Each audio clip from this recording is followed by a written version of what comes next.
Hi, my name is Mark Bernard. I'm a monetary economist. In this video, we're going to talk about, actually, I'm not going to talk about Russia as much. We're going to put aside the bear and the dragon, and we're just going to talk about the dragon economy, and what's happening to the dragon. Why is it so sick? Xi Jinping is the leader. Or it'd be better if King Julian was the leader of China. What has he done as the leader? He's done several things that have turned it upside down. And I think if you've ever been on the University of YouTube, you already know about it. There's the Evergrande scandals, basically a pyramid of real estate. So real estate is in the tank in China.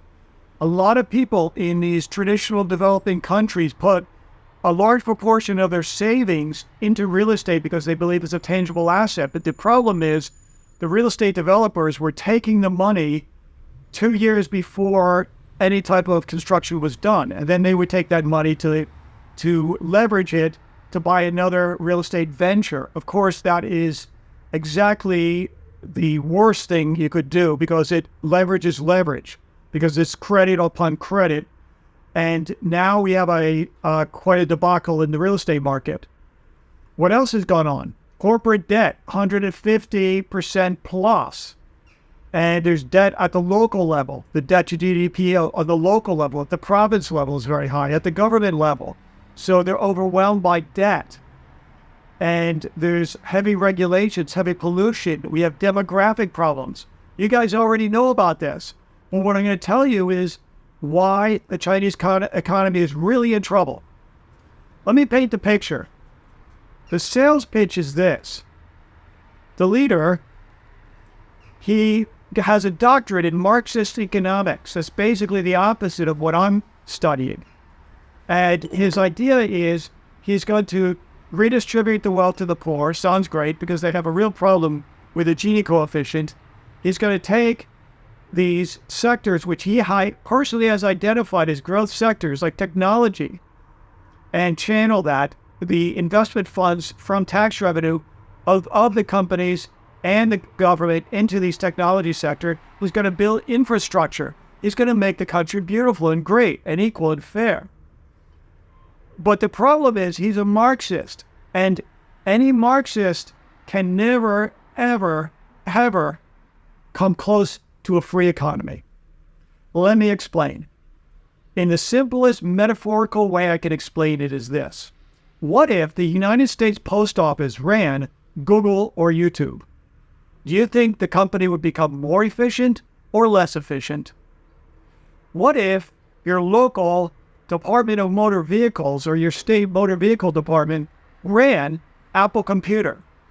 Do you think Apple would be a better country if it was managed by the Department of Motor Vehicles, or Google would be a more efficient, progressive, innovative company if it was managed by the United States Postal Service? So much of China is large state-owned companies. And when you try to navigate the complexities and ever-changing dynamic markets of the free world, it's like trying to turn an aircraft carrier or a huge cruise ship in a small pond. It just can't be done. And so if you've ever owned a business, you know that. I personally own a business. It's nothing big. It's basically a nursery. And, one season I said, figs. Oh, I'm just going to go crazy on figs. I'm going to be the fig guy. So I geared my whole nursery up for figs. Everybody and their mother also wanted to sell figs. Competition adjusted. So, my margins weren't as big. And then I got this other crazy idea. Oh, I can save money on cups, and I can buy these like plastic cups at Costco, drill holes in it. So I have a zillion of those. And then I discovered another way. So whenever you do a business, you have a lot of sunk costs because you can't predict the market in the future. But if you are operating at a governmental scale like China is, with these large governmental companies, state-owned, it's impossible to navigate and predict the future. And so they smoke themselves. You can say that China is going to be the manufacturer of the world forever, but it's not.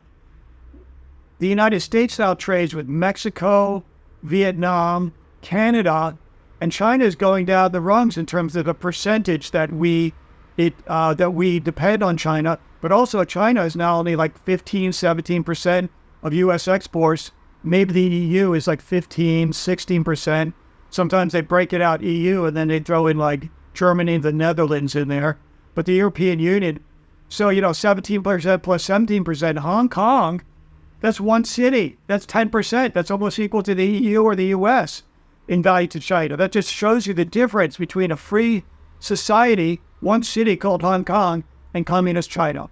So China's problem is not the debt, which is a huge problem, not the real estate, which is a huge problem, not the demographics, which is a real problem. It's the fact that they are not a free society. And you can never match the fact that when you're living in a free society, no matter how down and out you are, you have an incentive.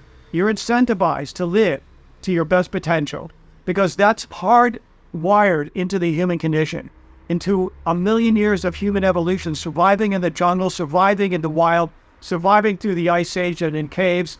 We're hardwired to always improve ourselves. You take that away from the human spirit, that is communism.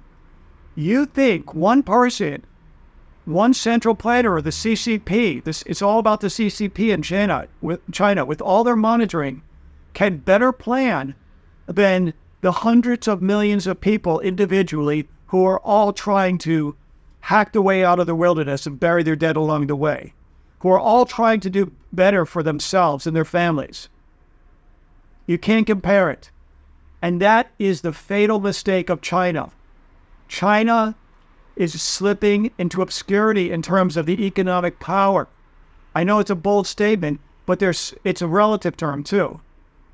They're stuck about $950 a month in income. The United States might be stuck, but it's stuck at a household income of $72,000 a year. You guys can equate it and do the math yourself. So China is stuck at this like $900 plus income a month. In the United States and in countries, beautiful countries, European countries, you're talking $5,000, $6,000, $7,000, $8,000, $10,000 a month. Okay, we're stuck at that. We've hit this, people say this capitalistic inertia. China's already stuck, and it looks like it's going down further. So China's big trouble. China, the people are very educated and, hardworking, but they don't want to be working for their neighbor's wife. They want to be incentivized to work for themselves. And maybe at a low level they are, because, there's a little bit of freedom and leeway in lower scales in the markets. But once you get into the industries that really count, and China's all about electronics. Okay, everybody says, oh, everything's made in China. No, I'm in Europe, I'm in Poland. Like everything seems to be made in Poland, and then you have some, in these cheap stores, these Chinese goods. But the electronics and the electronic components and computers, that is Chinese. So that was their forte. But that looks like it's being friend sourced. Europe and America is finding ways to friend source to other countries. It'll take a little bit, but it looks like we're going to leave China in the dust because of poor leadership. And like I said at the beginning, I think King Julian would have done a better job than the current leader of the CCP. I haven't seen him around a lot. I know people said, his health problems maybe, and everybody's always speculating on despots' health problems, but I really haven't seen him around a lot. I'm a little bit worried about you, Xi Jinping, a little bit concerned. So, leave a comment if you're still around and kicking. Anyway, that's my spin on China. I don't see China as the China of 10 years or 20 years ago, a rising country. I see China as a stagnant country, maybe declining a little bit because of the internal mismanagement, but it's in an absolute sense. But in a relative sense, the rest of the world is going to leave it behind in the dust. It's hoping to get this cheap oil from Russia, but I can't see a bear and a dragon getting along for the long term. So let's leave it at that. My name is Mark Bernard. I'm a monetary economist. Have a great day. Thank you very much.